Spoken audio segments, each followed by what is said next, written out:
Hey Brick Bloggeteers, Will here, and today I have 3 sets because they all kind of go together due to the new road modular system. The first one is the biggest one. It's set 60292. It's the town center.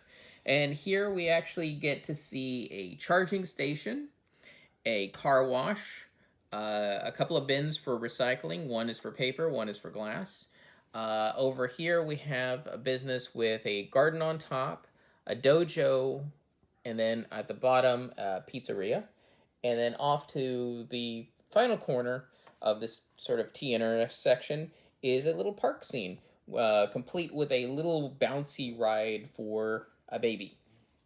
Now, the basic builds of these are just that. They're very basic. There's not a lot going on in terms of fine detail. The car wash is probably the most detailed you get because you do have brush pieces that are on kind of rubbery, retractable elements. And then, of course, there's these water things that actually freely can hang and move. So the star of the whole show is this street because they've built it so that it's 1, modular, 2, customizable, and it's all tiled. So it has a very sleek finished look, and you get to see all the printing that they've made for these type of various sets. You got the crosswalks, you have the dashed lines in here, and all these dashed lines are 2x4 tiles with a white line, so that the same one that you use for dashes in the middle of the street are the same ones you use for the crosswalk. Very nice use of pieces. And the one thing that I absolutely love about these is just how easy it is to up and change it. Say, for example, you don't like this little charging station. You figure, I can do something better than it next to the car wash. Well, you just lift it up, and you can see where they built the connection with a 2x4 tile. You can see on the street, past the little tree, there's these 1x4 sections that are kind of inset. Every panel is the same, where you have 2 studs that you can attach to, these 4, then 2 you can't, then 2 more, then the 4 studs, then 2 you can't, because they're built off of essentially an 8x8 system. Every 8 studs, the whole thing repeats itself. So just make connections like this, and you can swap all your streets around, all your decorations around, and create a whole new city. Now, along with the roads, you're going to want something that drives on them. So this set brings you 2 cars. The first one is a little electric vehicle. It's your old school 4-wide vehicle. The person that you put into it barely fits, but they do fit. This is probably your oldest style of vehicles in terms of width. This fits wonderfully on the roads because each lane is essentially 8 studs wide. So let's say 4 stud wide cars aren't your thing. Well, they also bring you a 6 stud wide recycle vehicle. And being 6 wide, it can still fit on the roads just fine because what you have is 8 studs to work with. 6 is where the car sits. 2 extra studs are meant for like things that hang out, side view mirrors, things like that. So even these more detailed vehicles will fit on your streets. Now say you got something smaller. Well, this one has 2 more options for you. You have your basic police bike. Doesn't have really any sort of fancy play feature to it, as well as a fire motorcycle, which is kind of ridiculous, but it's still here. In the back, you have a little water cannon to play around with, because if you look at the pizza parlor, on the side, we have a little fire that you can put out. It's back in here. If it knocks down, it goes down, and there's a little gear on the side that you can relight everything on fire. So it's a very cute little play feature. And if we look inside the buildings, you can see there's not a whole lot of room in there. It's just enough to get the whole point across. As for figures, this thing is practically a minifigure pack all on its own. So starting out, we have the guy that runs the pizzeria. We have the blind guy with seeing eye dog, which is my favorite because, well, I'm legally blind. So it's nice to see representation in that. You have the kendo student and teacher. They put the kendo teacher as the one who drives the electronic vehicle. Then you've got the mother with little baby, and the little baby fits in this cute little carrying thing that's right in front of her chest. You can pull the baby out and put it into the park scene. Moving on, we've got more figures. We've got the criminal, then the police person to chase them. We've got the actual firefighter. And then we have the person that drives the recycling vehicle, and that controller that's in her hand is what controls the crane, supposedly. All right, let's moving on to the next set. This one's set 60306. This is the shopping street. This one is just a straight line. You can still do modifications to it.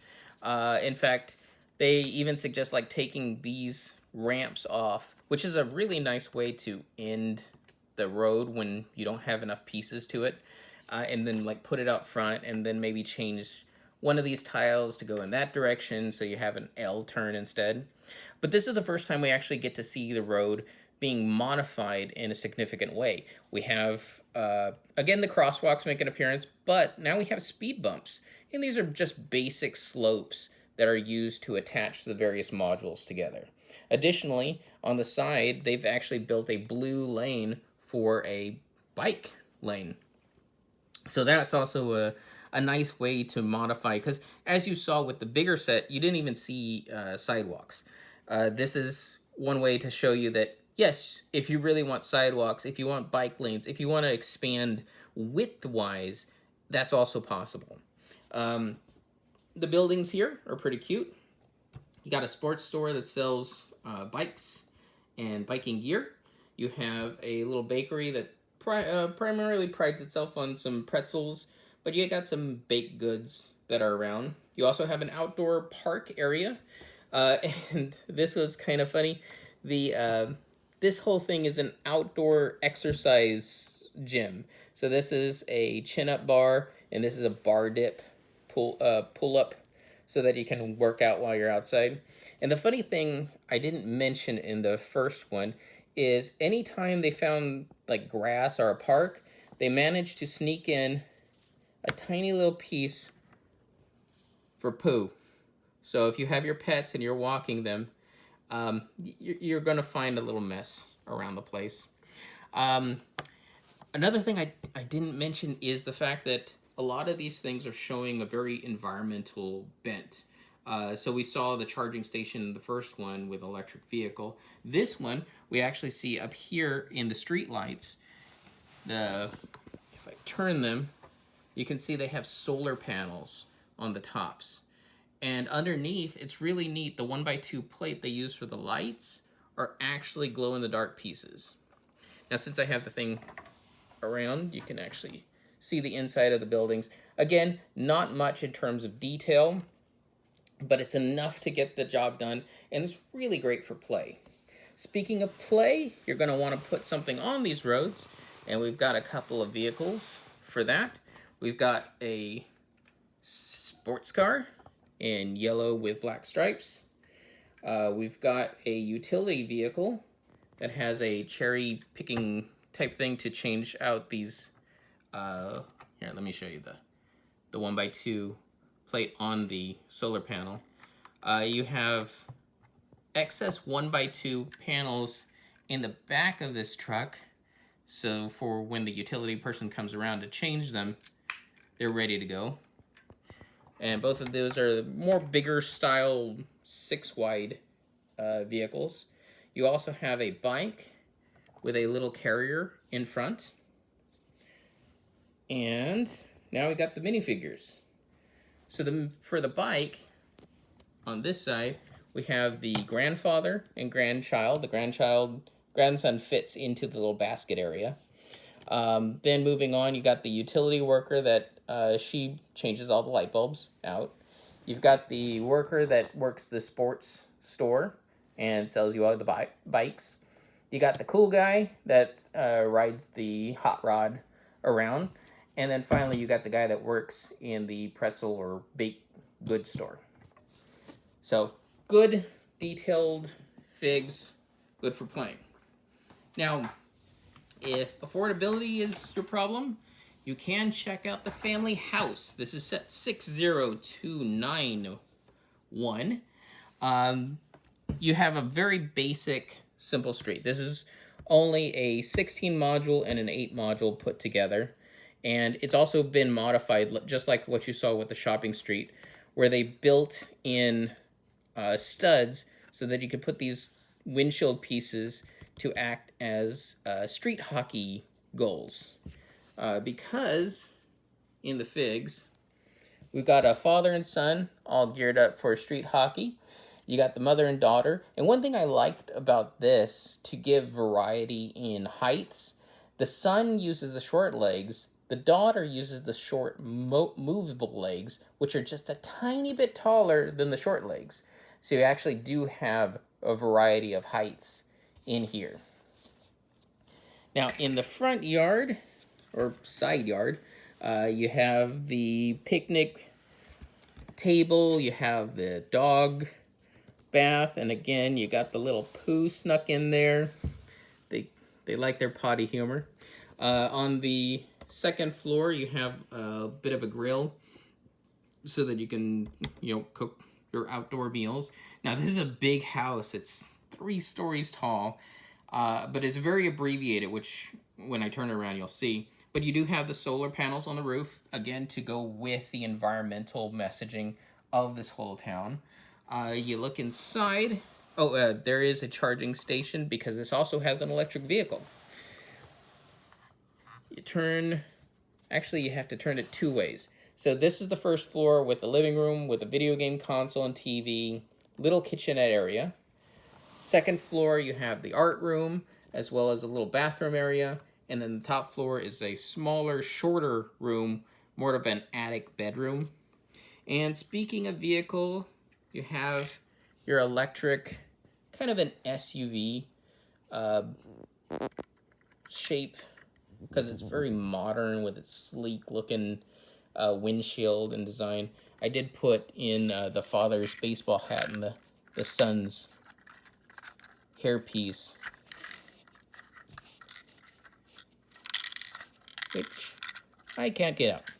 But there is more, so if you're not going in for like the street hockey, you can set up the father and son to be more playing in different directions. So all of this together is very fantastic. And let's take apart one of these streets so you get to see it more in action. So like I said, you can take off the ramps and you get to see that whole 8 stud section where it's 2 not, 4 that is, 2 and 2 that's not, 4 that is, 2 that's not, for all the connectivity. On the underside, you have holes to punch out the various tiles, because you can probably see there is these 2x4 sections here, here, and then here and here. And that's where all the like dashed lines would go, or just your basic dark bluish gray tiles if you want a straight road. And this is, of course, your connectivity.